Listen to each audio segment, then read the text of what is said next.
Hello বন্ধুরা, প্রিয়া ইপসা কিচেনে তোমাদের সবাইকে স্বাগত। আজকে তোমাদের সাথে শেয়ার করছি আম পান্না। বাড়িতে সহজভাবে আম পান্না বানিয়ে নিতে পারবে সেটাই তোমাদের সাথে ভিডিওর মাধ্যমে শেয়ার করলাম। এরকম আম পান্না বানিয়ে যদি স্টোর করে রাখা যায় তাহলে যখন ইচ্ছা মন চাইবে ঠান্ডা ঠান্ডা আম পান্না খেতে পারি। রেসিপিটা ভালো লাগলে প্লিজ আমার চ্যানেলটিকে লাইক ও সাবস্ক্রাইব করে দিও।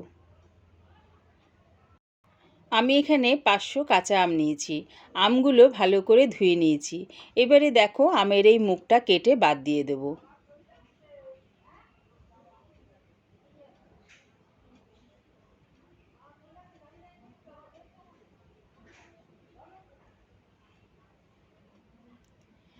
আমের মুখগুলো কেটে বাদ দিয়ে নিয়েছি। এবার আমগুলোকে প্রেসারের মধ্যে দিয়ে দিলাম। দিলাম আম সেদ্ধ হবার মতন বেশ খানিকটা জল। ঢাকাটা আটকে দিয়ে গ্যাসটাকে হাই ফ্লেমে রেখে প্রেসারটা বসিয়ে দিলাম। 6-7টা সিটি দিয়ে গ্যাসটা আমি অফ করে দেব। দেখো 7টা সিটি দিয়ে গ্যাসটা অফ করে দিয়েছিলাম। আমগুলো আমার খুব সুন্দরভাবে সেদ্ধ হয়ে গেছে। এবারে নামিয়ে এটা ঠান্ডা করে নেব।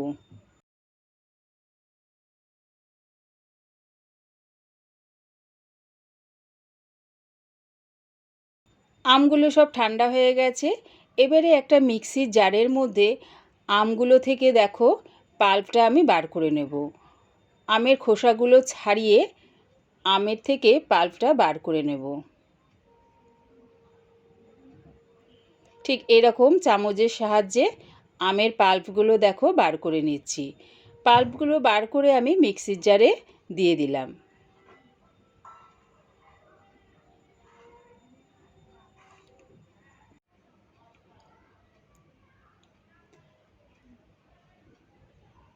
দেখো চামচের সাহায্যে আমের আটি থেকে সব পাল্পটা এইভাবে বার করে নিলাম। সবগুলো আমের থেকে আমের পাল্প এইভাবে বার করে মিক্সির জারের মধ্যে রেখে দিচ্ছি। এর মধ্যে দিলাম একটা কাঁচা লঙ্কা আর দিচ্ছি 2 টুকরো আদার কুচি, দিচ্ছি 1 চামচ বিট নুন, আর রান্নায় যে রোজকার নুন ব্যবহার করি সেটাও দিলাম 1 চামচ। সামান্য একটু জল দিয়ে এটার একটা মিহি পেস্ট বানিয়ে নেব। দেখো মিহি পেস্ট হয়ে গেছে। খুব একটা বেশি জল দিয়ে পেস্টটা করো না, সামান্য একটু জল দিয়ে পেস্টটা বানিও।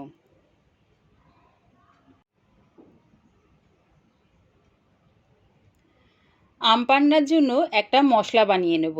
গ্যাসটাকে মিডিয়াম টু লোতে করে একটা কড়া বসিয়ে দিয়েছি। ওর মধ্যে দিলাম 1 চামচ সাদা গোটা জিরে, 1 চামচ ধনে, 1 চামচ মৌরি।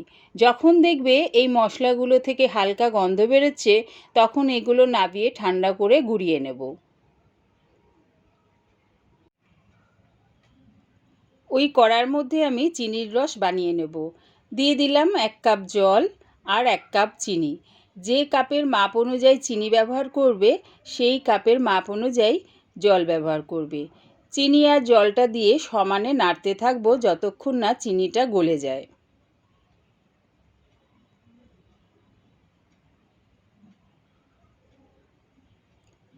এবারে দিয়ে দিচ্ছি এর মধ্যে অর্ধেক পাতিলেবুর রস। রসটা দিলে কি হবে, চিনিটা জমে যাবে না, তাই জন্য অবশ্যই পাতিলেবুর রসটা ব্যবহার করো। রসটা দিয়ে আবারও কিছুক্ষণ নাড়িয়ে নিলাম। এবারে দিয়ে দিচ্ছি আমের পাল্পটা। আমের পাল্পটা আমি দেখো এরকম ছাঁকনির মধ্যে ছেঁকে দিচ্ছি।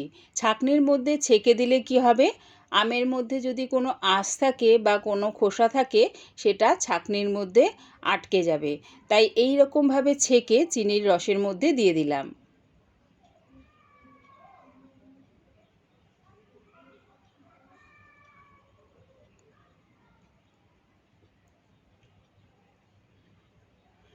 সব আম পান্নাটা ছেঁকে চিনির রসের মধ্যে আমার দেওয়া হয়ে গেছে। এবারে আমি এটা সমানে নাড়তে থাকবো। আমের পাল্পটাকে সমানে চিনির মধ্যে নাড়তে নাড়তে দেখবে যখন ঘন হয়ে যাচ্ছে তখন আমি দিয়ে দেবো যে মশলাটা বানিয়ে রেখেছিলাম, সেই মশলাটা আমের পাল্পের মধ্যে দিয়ে দিলাম। দিয়ে আরও একটু নাড়িয়ে চাড়িয়ে নিচ্ছি।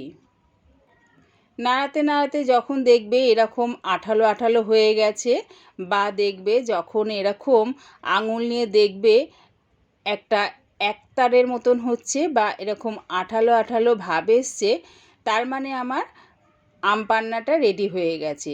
এবারে এটা নামিয়ে ঠান্ডা করে কাচের বয়মের মধ্যে স্টোর করে তোমরা ফ্রিজে রেখে দিতে পারো। গ্লাসটা গার্নিশিং করার জন্যে নিয়ে নিয়েছি নুন, তার মধ্যে দিয়ে দিলাম 1 চামচ কাশ্মীরি লঙ্কার গুঁড়ো।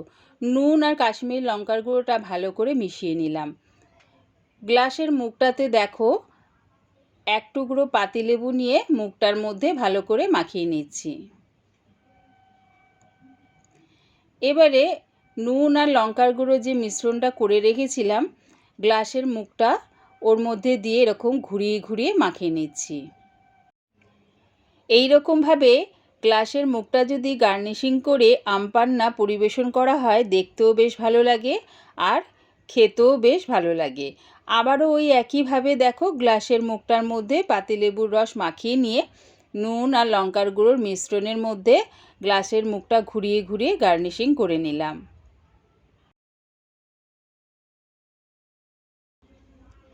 এবারে আম পান্নাটা পরিবেশন করছি। গ্লাসের মধ্যে দিয়ে দিলাম বেশ কিছুটা বরফের টুকরো।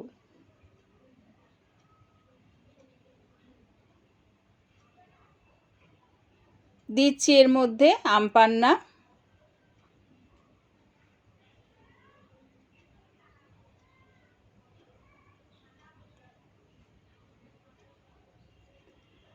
আর দিলাম ঠান্ডা জল।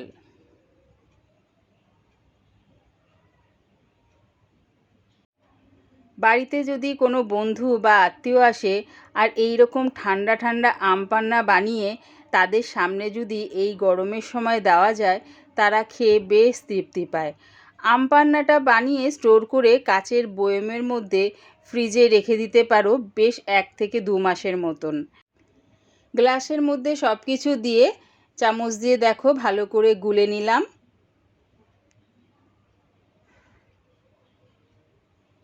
এবারে স্ট্র দিয়ে এটা পরিবেশন করলাম। আমার এই আম পান্নার রেসিপিটা কেমন হয়েছে কমেন্টের মাধ্যমে জানিও। পুরো রেসিপিটা দেখার জন্যে প্রিয়া ইপসা কিচেনের থেকে তোমাদের সবাইকে অনেক ভালোবাসা রইল। ভিডিওটা পুরো দেখে ছেড়ে যাবার আগে প্লিজ আমার চ্যানেলটিকে সাবস্ক্রাইব করে দিও।